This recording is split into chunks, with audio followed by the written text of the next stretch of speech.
November 4 అప్పటి మరియు ఇప్పటి సమస్యలు. చదవండి. ప్రసంగి గ్రంథము 1వ అధ్యాయము 3వ వచనం.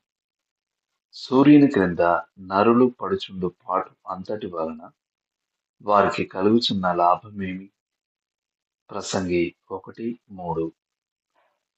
క్రీస్తు జన్మించడానికి 1000 సంవత్సరాల ముందు సొలొమోను పరిశోధించిన సమాజం నేటి మన ప్రపంచానికి మరీ భిన్నంగా ఏమీ లేదు.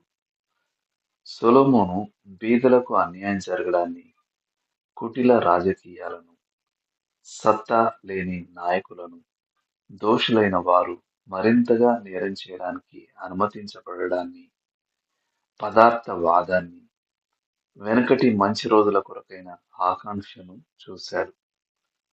మీరు క్రీస్తును మీ రక్షకునిగా ఎప్పుడు అంగీకరించి ఉండకపోయినట్లయితే, ఈ గ్రంథం ఆలస్యం చేయకుండా ఆ పని చేయమని మిమ్మల్ని పురికొల్పుతుంది.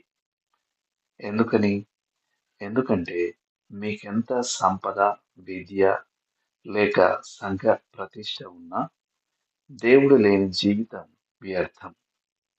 ఒకవేళ మీరు ఈ ప్రాపంచిక విషయాలలో సంతృప్తిని, వ్యక్తిగత సార్థకతను ఆశిస్తే మీరు కేవలం గాలి కొరకు ప్రయాసపడుతున్నారు. మార్కు 8:36లో యేసు, ఒకడు లోకమంతయు సంపాదించుకుని తన ప్రాణమును పోగొట్టుకుంటే వానికేమి ప్రయోజనము అని ప్రశ్నించాడు.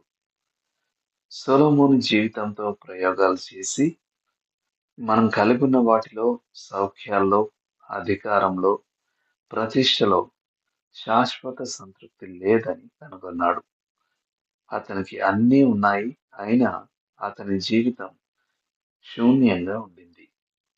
ఈ ప్రయోగాలు నీవు నేను మళ్ళీ చేయనక్కర్లేదు. సొలొమోను చేరుకున్న అంతిమ అభిప్రాయాలను స్వీకరిద్దాం.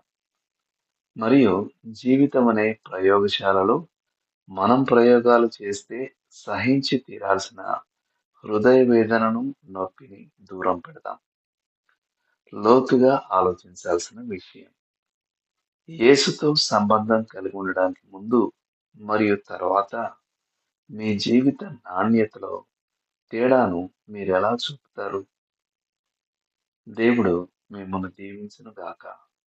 ఆమేన్.